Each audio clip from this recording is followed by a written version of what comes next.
مطلب کچھ سال پہلے سے میں جاؤں تو وہ ڈگریاں ہوتے ہوئے یونیورسٹی سے پڑھے ہوئے پھر بھی ان کو شاعری اور ادب کی دنیا میں اتنا انٹرسٹ نہیں ہے. تو کیا اس کی کیا وجہ ہے؟ اس کی وجہ یہی ہے کہ ایک تو پرائرٹیز ختم ہو گئی ہیں نا, بدل گئی ہیں. ختم کیا ہونا, بدل گئی ہیں. پہلے کالجوں میں, اسکولوں میں, مدارس میں, ایون مدارس میں محیط الدائرہ پڑھایا جاتا تھا, سبا معلقات پڑھائے جاتے تھے, شاعری سکھائی جاتی تھی, عروض سکھائے جاتے تھے. عروض سکھانا نہ بھی ہو تو کم از کم کتاب ضرور پڑھائی جاتی تھی, جس کا پھر میلان طبع ہوتا تھا وہ اس طرف نکل جاتا تھا. تو یہ چیزیں ختم ہو گئی. اس کی جگہ پر ہم نے یہ ایپس آ گئی ہیں, یہ ویب سائٹس آ گئی ہیں, یہ کمپیوٹر کی گیمز آ گئی ہیں. ہم لوگوں نے اپنا رجحان جو ہے تبدیل کر لیا ہے. اس لیے اس طرف سے ہم جو ہے کتاب کا مطالعہ ختم ہو گیا ہے.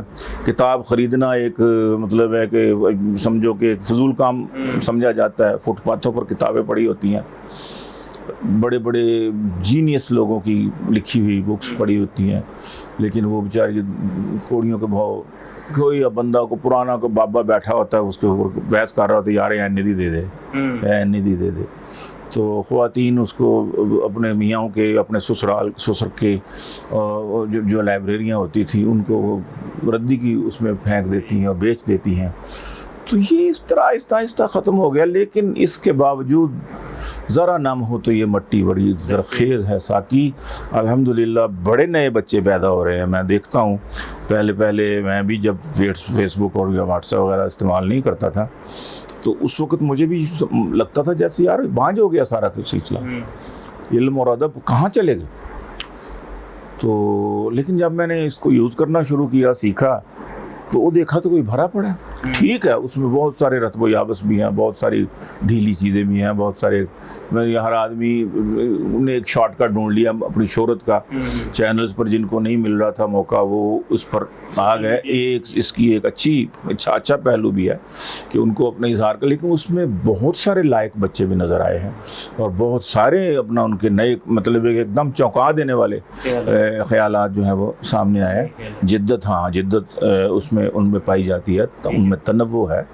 تو الحمدللہ یہ اور نئے بچے نکلے بھی ہیں اور پورے مطلب کہ دنیا میں انہوں نے اپنا ایک لوہا منوایا. ٹھیک ہے, بڑی اچھی بات کی. اچھا, آپ نے بھی سوشل میڈیا کے حوالے سے بات کی تو ہم آپ کو بھی دیکھتے رہتے ہیں, آپ بھی فیس بک پہ اسپیشلی بڑے ایکٹیو ہیں اور آپ آتی رہتی ہیں. سوشل میڈیا آپ کیا سمجھتے ہیں, کتنے % یہ مثبت ہے اور کتنے % یہ منفی ہے؟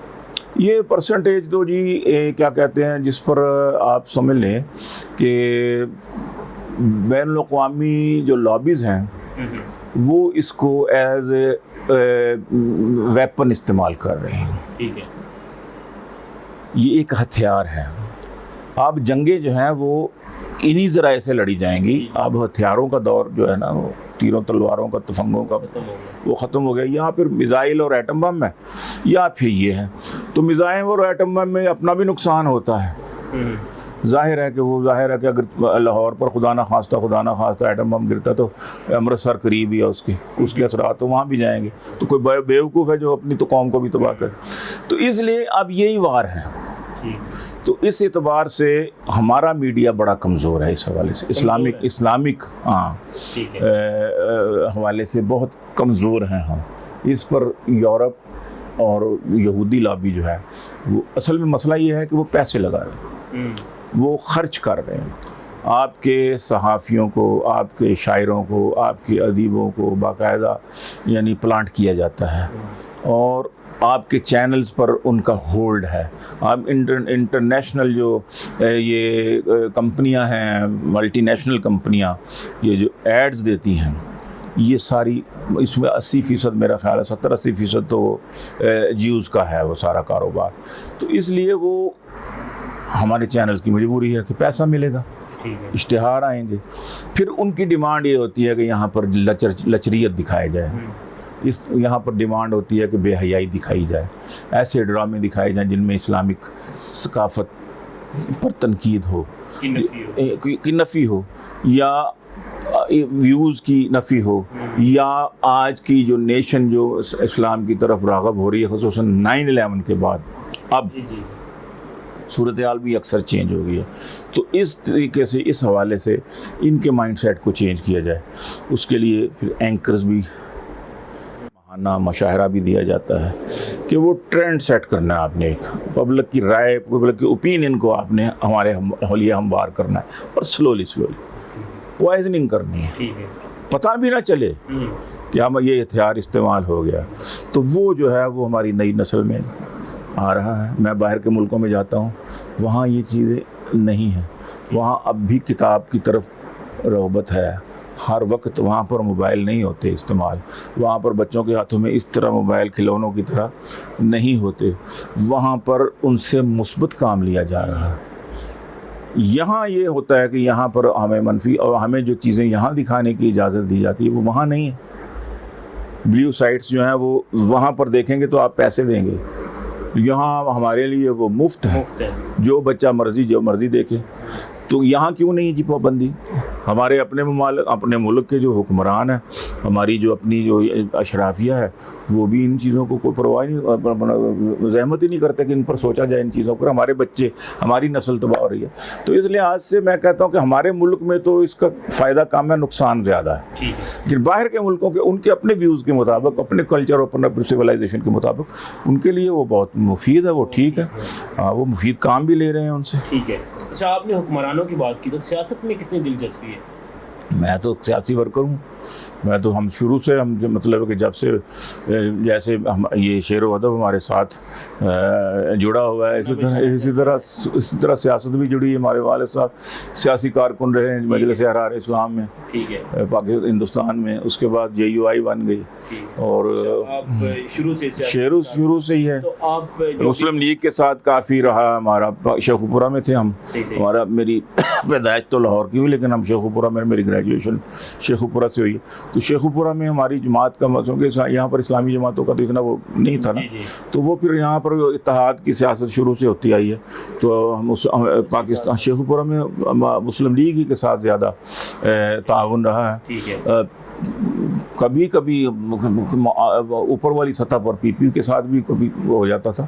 تو وہ تو ایک الگ سیاست ہے, اتحادی سیاست اور چیز ہے. لیکن آپ نے کہا کہ جی سیاست کے ساتھ, تو سیاست کے ساتھ تو ہمارا تعلق.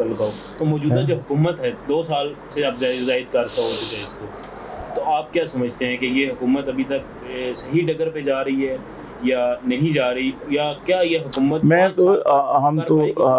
تو شروع سے بھی کہہ رہے ہیں کہ جو باتیں یہ پوزیشن میں کیا کرتے تھے آج کے حکمران, ہم سمجھتے ہیں کہ وہ باتیں ہی درست ہیں. اس کے بعد جو کچھ بھی انہوں نے کیا ہے وہ وہی کر رہے ہیں جو اس وقت کے حکمران کر رہے تھے اور یہ اپوزیشن کر رہے تھے. لیکن یہ ابھی تک یعنی اس بات کو نہیں سمجھ رہے, اور بڑی حیرت ہوتی ہے کہ جن کو کٹ پتلی کہا کرتے تھے, جن کو یہ کہا کرتے تھے کہ یہ ان کی حکومت نہیں ہے, یہ کوئی پیچھے سے چلا رہا ہے ان کو, اور میں ایسی حکومت نہیں بناؤں گا, میں ایسے لوگوں کو ساتھ نہیں رکھوں گا. لیکن انہوں نے انہی لوگوں کو ان کے ساتھ ملایا, انہی لوگوں کے ساتھ یہ حکومت کر رہے ہیں, اور اسی پیٹرن پر حکومت کر رہے ہیں. اس لیے میں سمجھتا ہوں کہ اس پر بات کرنا ہی فضول ہے کہ یہ نہیں, وہ جو حکومت کر رہے ہیں نا وہ یہاں پر 70 سال سے حکومت کر رہے ہیں. بس آپ کو جواب اس ایک جملے میں جو ہے ہمیں واضح طور پر مل گیا. اچھا سر, واپس میں شاعری اور علم و ادب کی طرف آؤں گا. اس وقت کی جب آپ نے شروع میں جب آپ جب نوجوان تھے, خیر نوجوان تو آپ ابھی بھی ہیں, ہائے 70 سال کے نوجوان ہیں, جب آپ یونیورسٹی میں تھے, اور اس وقت کی شاعری اور علم و ادب میں اور آج کی اس میں کیا فرق ہے, آج کے دور میں کیا فرق ہے؟ لیکن ٹرمنالوجی بدل گئی نا. آج کی چیزیں جو ہے, پہلے زمانے میں گھوڑوں کی, اونٹوں کی شاعری ہوتی تھی, اونٹوں کی تعریف ہوتی تھی, گھوڑوں کی تعریف ہوتی تھی, تلواروں کی تعریف ہوتی تھی جی, اور منجنیکوں کی تعریف ہوتی تھی. پھر جب یعنی اس وقت کے بعد پھر اپنا ریڑیاں ہوتی تھیں, بسیں آ گئیں, لاریاں آ گئیں, گاڑیاں آ گئیں, پھر ان کی باتیں ہونے لگیں. بجلی پہلے شمع ہوتی تھی تو شمع کی باتیں ہوتی تھی, شمع جلتے ہی یہ پروانے کہاں سے آ گئے، اس کی جگہ پر پھر بلب آئے، ٹیوب لائٹس آئیں، پھر مرکری آ گئے، اور اس کے بعد پھر سولر سسٹم آ گئے. تو اس طریقے سے جس طریقے سے یہ چیزیں بدلتی جاتی ہیں، اس طرح انسان کی سوچ بھی بدل جاتی ہے، اس کی ٹرمنالوجی بھی بدل جاتی ہے. تو پھر اس کے ساتھ ساتھ پورا جب شاعری جہاں تک تو محبوبات شاعر عاشق اور معشوقی اور محب اور محبوب کی شاعری رہی ہے، وہ تو وہی ہے. ٹھیک ہے، اس میں تو وہی ہے، صرف یہ ہے کہ ناموں پیام کے جو آلات بدل گئے ہیں. پہلے وہ تھا اپنا خط کبوتر لے کے جائے کس طرح، کیسے بام یار پر کترنے کو لگی ہیں کینچیاں دیوار پر. اب یہ میسیجنگ ہے، یہ واٹس ایپس ہیں، اب یہ فیس بک آ گیا ہے، اب ذرائع بدل گئے. تو اب اس کا استعمال جب ہم کریں گے تو لوگوں کو، لیکن وہ جو تغزل تھا نا جی، جو ایک خاص قسم کا ایک غزل کا جو انداز ہوتا ہے، وہ اس سے اب ہم تھوڑا سا کٹ رہے ہیں. شاعری تو بہت ہو رہی ہے، لیکن آج بھی میں سمجھتا ہوں کہ وہ شاعری زیادہ پاپولر ہوگی یا ہے جس میں آپ نے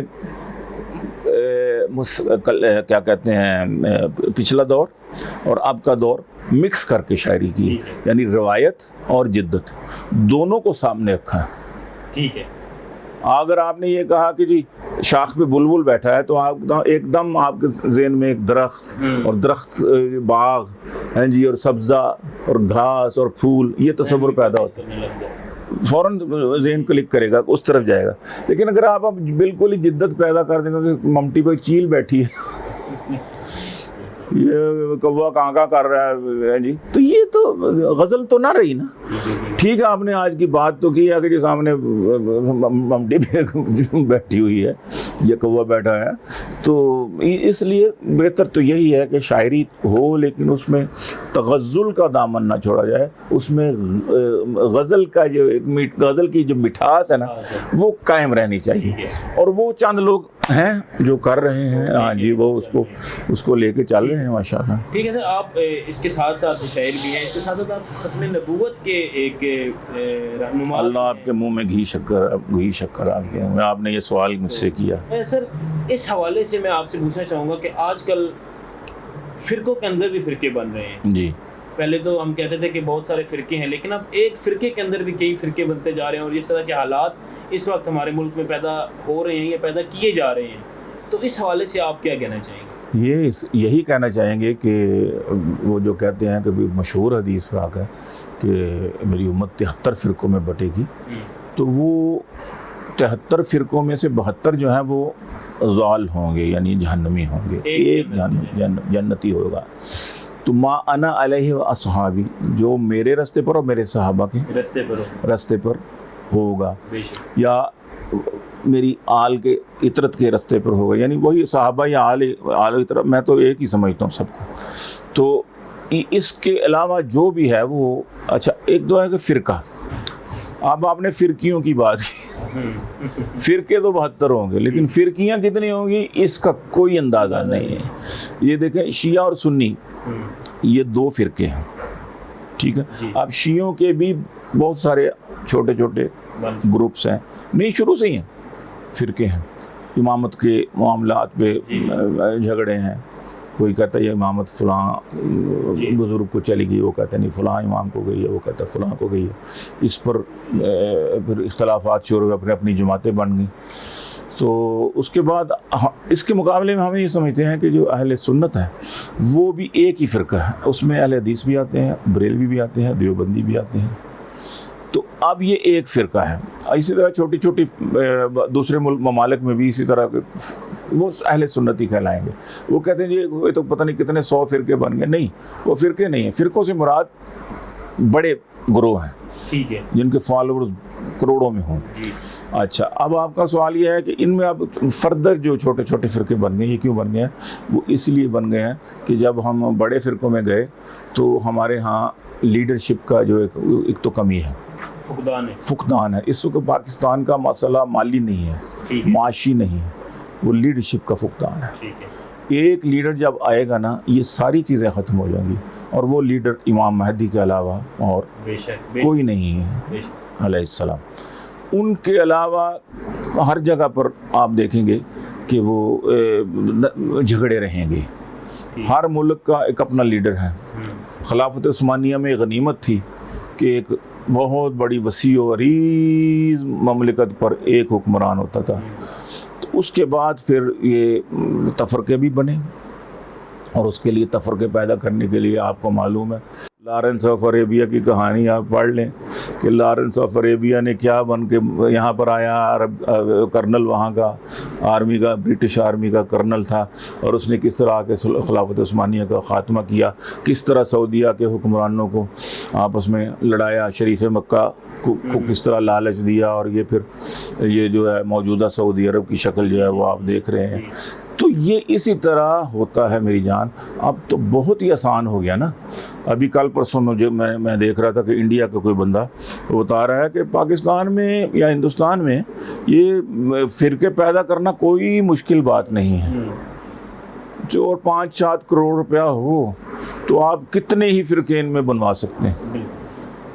مدارس کے مولویوں کو کسی ایک مشہور اس کو کر دیں, اپنا پیسے دے دیں, اور اس کو کہیں یار یہ کہہ دو, یہ اپنا بنا دو, یہ اعلان کر دو کہ فلاں جو ہے وہ گمراہ ہے, فلاں کافر ہے. اور دوسرا جن کو کافر قرار دیا گیا سن 1974 میں, ان کی یہ بڑی کوشش ہے کہ ہم یہ ثابت کرنے میں کامیاب ہو جائیں کہ ہم بھی ایسے ہی کافر ہیں جیسے بریلوی دیوبندیوں کو کافر کہتے ہیں, دیوبندی وہابیوں کو کہتے ہیں, وہابی بریلویوں کو کہتے ہیں, سنی شیعہ کو کہتے ہیں, شیعہ سنی کو, تاکہ ہمارا کفر ہلکا ہو جائے. ہم کہیں بھی ہم بھی ایسے ہی ہیں. اب یہ نہیں ان کو پتا کہ یہ سارے مل کے تم کو کافر کہتے ہیں. دوسری بات یہ ہے کہ کسی مولوی کو کافر کہنا یا یہ ایک کفر ہے ویسے ہی, مطلب ہے کہ ہوائی کفر ہے. ایک ہے کتابوں میں باقاعدہ استفتاء کے طور پر کسی مفتی نے, کسی دیوبندی بڑے عالم نے بریلویوں کے فرقے کو بحیثیت مجموعی کافر قرار نہیں دیا. اسی طرح نہ ہی دیوبندیوں نے بریلویوں کو, نہ بریلویوں نے دیوبندیوں کو کافر قرار دیا. اگر وہ کافر ہوتے تو مختلف اتحاد ہوتے رہے ہیں, تو کافروں کے ساتھ اتحاد ہونے تھے. 74 کی تاریخ میں اتحاد ہوئے, 77 میں PNA میں اتحاد ہوئے, پھر پہلے 53 میں اتحاد ہوا. تو اب بھی اتحاد ہوتے رہتے ہیں. MMA بنی ہے, اس میں شیعہ بھی ہیں, سنی بھی ہیں, دیوبندی بھی ہیں, بریلوی بھی ہیں, شاہ نورانی کی پارٹی بھی ہے, ساجد میر بھی ہیں, اور علامہ ساجد نقوی بھی ہیں. تو اس قسم کے اتحاد تو بنتے, کیوں قادیانی کیوں نہیں پھر؟ اگر یہ ایسا ہی معاملہ ہے تو کروڑوں روپے ان کو بھی دو, یار ان کو بھی ساتھ میں لاؤ. نہیں, ان لوگوں کی یہ کوشش ہے کہ اس طریقے سے یہ تقسیم در تقسیم کر دیا جائے. اور ان کا دیکھیں جی بات یہ ہے کہ پہلے ہی آپ یہ دیکھیں کہ اقوام متحدہ میں جنرل کونسل میں جب آپ اپنے اسلامی حقوق کی بات کرتے ہیں, مسلمانوں کے حقوق کی بات کرتے ہیں, تو کہتے ہیں جی 1.5 ارب ہے مسلمان. 1.5 ارب مسلمانوں کے بھی حقوق, 1.5 ارب تعداد بہت بڑی تعداد ہے, 4.5 ارب 5 ارب میں, تو کہتے ہیں 6 ارب میں, تو کہتے ہیں کہ یار ان کے تو بڑے حقوق بنتے ہیں. تو وہ کہتے ہیں کہ یار ان کو ایسا کرو کہ آدھے وہ کہیں جی شیعہ کافر ہے, وہ کہتے ہیں سنی کافر ہے. تو کتنے بن گئے؟ 75 کروڑ رہ گئے. باقی 75 کروڑ کہیں گے تو وہ شیعہ, آپ 75 کروڑ کے حساب سے ہم سے حقوق لینے. جی آپ کا مانگتے ہیں, ٹھیک ہے, ہم مانتے ہیں آپ کے حقوق, لیکن آپ 1.5 ارب تو نہیں ہیں. آدھے تو آپ کافروں ان کو کافر کہہ رہے ہیں. تو ایک یہ بھی سازش ہے, اس کو بھی ہمیں سمجھنا چاہیے کہ بین الاقوامی طور پر یہ کی جا رہی ہے. جی بالکل ٹھیک ہے. اچھا گلانی صاحب, سیریس باتیں تو بہت ہوگی. آپ کہتے ہیں کہ شاعر جو ہے نا وہ اسے محبت ضرور ہوتی ہے, وہ تب لکھنا شروع کرتا ہے. تو آپ اپنے بارے میں بتائیں کہ آپ کو محبت ہوئی؟ جی محبت جس معنی میں آپ پوچھ رہے ہیں وہ الحمدللہ نہیں ہوئی. اور باقی یہ ایک بالکل لغو فلسفہ ہے شروع سے جو چلا آ رہا ہے جی, کہ یہ محبت کے بغیر شاعری نہیں ہوتی. یعنی یہ جو لڑکی کی محبت ہے, یا جس کو آپ مجازی محبت کہتے ہیں کہ اس کے بغیر شاید نہیں ہوتی, ایسی کوئی بات نہیں ہے. شاعری آپ کی طبیعت میں ہوتی ہے, یہ گاڈ گفٹڈ ہے, اس کا اس محبت سے کوئی تعلق نہیں. البتہ شاعر چونکہ حساس ہونا اس شاعر کے لیے حساس ہونا بہت ضروری ہے. شاعر حساس نہیں ہوگا تو چیزوں کو فیل نہیں کرے گا نا, کسی کے غم کو فیل نہیں کرے گا, کسی کو خوشی کو فیل نہیں کرے گا. یہ اپنی اپنی طبیعتیں ہوتی ہیں. میں آپ کو ایک لطیفہ سناتا ہوں, آپ کھلکھلا کے ہنستے ہیں لیکن میں آپ کی دوست کو ہاشمی صاحب کو سناتا ہوں تو وہ تھوڑا سا مسکراتا ہے, ایسا کر لیتا ہے. ایک بالکل ہی اس کو سمجھ ہی نہیں لگتی, وہ بیٹھا ہوا ہے اور اس کا البتہ اگر سمجھ بھی لگے تو تھوڑا سا ہنسے گا. اسی طرح ایک کوئی غم کا ثانیہ ہے, کوئی پکچر لگی ہوئی ہے یا کوئی ڈرامہ ایسا لگا ہوا ہے جس میں بڑا سین جو ہے وہ ہے رنجیدہ کرنے والا, تو آپ نے دیکھا ہوگا کئی خواتین رو رہی ہیں, حالانکہ پتہ ہے ڈرامہ ہے, یہ سب جھوٹ ہے, عکس بندی ہے, یہ حقیقت سے کوئی تعلق نہیں, لیکن رو رہے ہیں اور پاس بیٹھا بندہ ہنس بھی رہا ہے, دماغ خراب ہے ان کا, پاگل ہیں یہ تو یہ اپنی اپنی فیلنگز ہیں نا جی. تو اسی طرح حساس ہوتا ہے شاعر, تو جب حساس ہوگا تو پھر اس کو شاعری کرنے میں آسانی ہوتی ہے. تو اس کا تعلق دوسری محبت سے نہیں ہے, اس کا تعلق ماں کے ساتھ محبت کے ساتھ بھی ہے, اس کا بہن کے ساتھ محبت کے ساتھ بھی ہے, بھائی کے ساتھ بھی ہے, والد کے ساتھ بھی ہے, وطن کے ساتھ بھی ہے, رسول اللہ صلی اللہ علیہ وسلم اللہ کے ساتھ محبت کا تعلق ہے. یہ جو صوفیاء گزرے ہیں بڑے بڑے, جنہوں نے محبت کے شعر کہے ہیں, جن کو جنید جمشید بھی بڑے گاتا رہا ہے, ہاں جی, تو یہ کوئی وہ شاعری تھوڑی تھی. یہ محبت بری جو شاعری کرتے ہیں فقراء ہمارے صوفیاء کرتے رہے ہیں, اتنی محبت ٹپک رہی ان میں, اور وہ اس محبت کے تو خلاف تھے جس کی بات یہ لوگ کرتے ہیں جی کہ اس کے بغیر شاعری نہیں ہے. وہ تو اس محبت کے خلاف تھے. وہ اللہ کی محبت, رسول کی محبت, اس کے اندر ہجر فراق, میں تو دیوانی خواجہ کی دیوانی. اور بزرگوں کے کلام سنیں تو کمال ہے, مزہ آتا ہے کہ یار یہ ہے محبت. ٹھیک ہے. اچھا, بس پروگرام کے اختتام کی طرف جاؤں گا کہ کوئی ایسا واقعہ کوئی آپ کے مشاعرے میں ہوا ہو جو آپ کو کبھی نہیں بھولے گا؟ مشاعروں میں واقعات تو اکثر ہو جاتے ہیں, ایسے کئی واقعات ہوئے ہیں. اب میں آپ کو کون سا واقعہ بتاؤں جس میں کوئی آپ کی دلچسپی بھی خاص ہو. لیٹسٹ مشاعرہ میں نے پڑھا مظفر آباد یونیورسٹی میں, تو اس میں اسٹوڈنٹس کا ایک گروہ جو تھا نا وہ فرنٹ روز میں بیٹھا تھا. تو وہ 3-4 روز تھی, تو اس میں کچھ بیٹیاں بھی بیٹھی ہوئی تھیں, لیکن زیادہ تر لڑکے ہی تھے, بیٹے ہی تھے. تو ان کا داد دینے کا انداز بڑا عجیب تھا. وہ کھڑے ہو جاتے تھے اور پھر یوں ہاتھ پھیلا کے کرتے تھے, واہ واہ واہ, اور پھر رقص کرتے تھے, جھومتے تھے. تو ان کا یہ انداز جو ہے انفارگیٹیبل ہے, بالکل, مطلب کہ ایک نیا انداز تھا. یہ بھی دیکھیں نا, یہ تو بدل گیا نا. پہلے تھی شمع رکھی جاتی تھی, فرشی ہوتی تھی, گول تکیے لگائے جاتے تھے. اب یہ اگربتیاں جلائی جاتی تھیں, اب صوفے لگائے جاتے ہیں, کرسیاں بچھائی جاتی ہیں, بلب روشن کیے جاتے ہیں, اور اس کے بعد کرسیوں کے اوپر سامعین ہوتے ہیں. واہ واہ کی بجائے اب کلیپنگ ہوتی ہے, آوازیں منہ سے نکالی جاتی ہیں, اور چیخیں بھی جو بہت پسند آئے اس کے اوپر چیخا بھی جاتا ہے. تو یہ چیزیں جو ہیں وہ بدل گئی, جیسے شاعری کا انداز بدل گیا, شعر سننے والوں کا بھی انداز جو ہے نا وہ بدل. آپ آخر پہ ہمارے ناظرین کے لیے کیا سنانا چاہیں گے؟ آپ کوئی فرمائش کر دیں. بے شک آپ کوئی ایسی سنائیں کہ جو آپ کو بہت اچھی لگتی ہے, ذاتی طور پر آپ کو جو میں آپ کو اپنے وہ مشہور سنا دیتا ہوں تاکہ وہ واقعی بڑی اچھی لگتی ہے.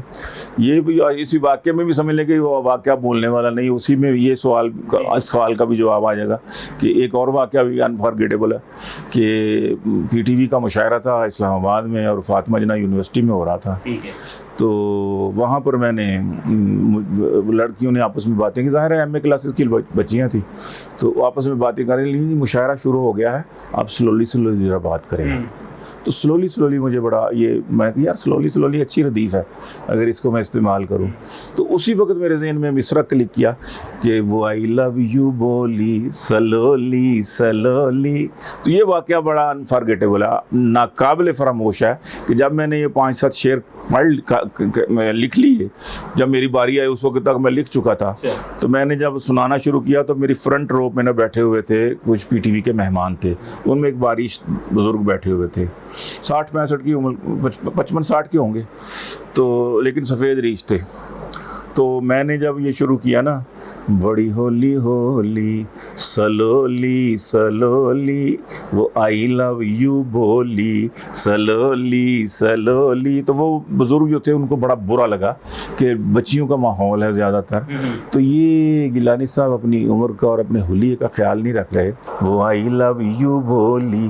تو ان کو یہ مشاعرہ ہی مزاحیہ تھا, مزاحیہ شعراء بیٹھے ہوئے تھے, انور صاحب کی صدارت ہو رہی تھی, تو پڑھنا تو مزاح ہی تھا. ہمیں نعت تو سنانے سے رہا وہاں پہ کہ لو جی میں عید کا مشاعرہ مزاحیہ تو میں وہاں نعت سنا. اب وہ کیا مجھ سے ایکسپیکٹ کر رہے تھے کہ میں کیا سناؤں گا یہاں پہ. تو جب میں نے یوں کہا نا وہ آئی لو یو بولی, تو میری طرف دیکھ رہے تھے, وہ تو کہتے میں نے کہا یہ بابا جی کو کیا ہوا, اور ہر شعر پر وہ کریں اور مجھے دیکھ کے ایک قسم کا نا وہ جیسے نفرت سے بندہ گورتا نہیں, ایسے وہ مجھے دیکھے. میں نے کہا مرا ایسے تھا کہ میں کیا کروں, یہ تو میری ردیف ہے اب اس کی, تو میں کیا کروں. مضمون بھی اس میں سے وہی نکالنے تھے جو سننے جانے تھے, جو اس ماحول میں پڑھے جا سکتے ہیں. تو میں نے کہا وہ آئی لو یو بولی سلولی سلولی وہ آنکھوں میں گھس کر میرے دل میں اتری, وہ آنکھوں میں گھس کر میرے دل میں اتری, مگر پولی پولی سلولی سلولی.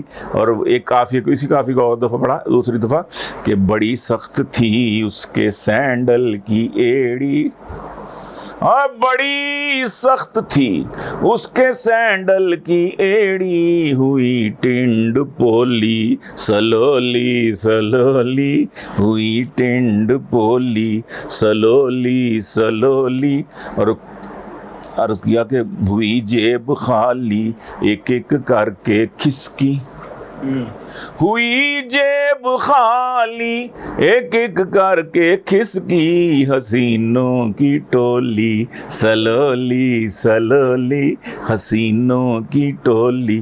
اور عرض کیا کہ ہاں وہ کہ سمجھتی تھی نام اس کے کر دوں گا سب کچھ, سمجھتی تھی نام اس کے کر دوں گا سب کچھ, میری ساس بھولی سلولی سلولی میری ساس بھولی سلولی سلولی.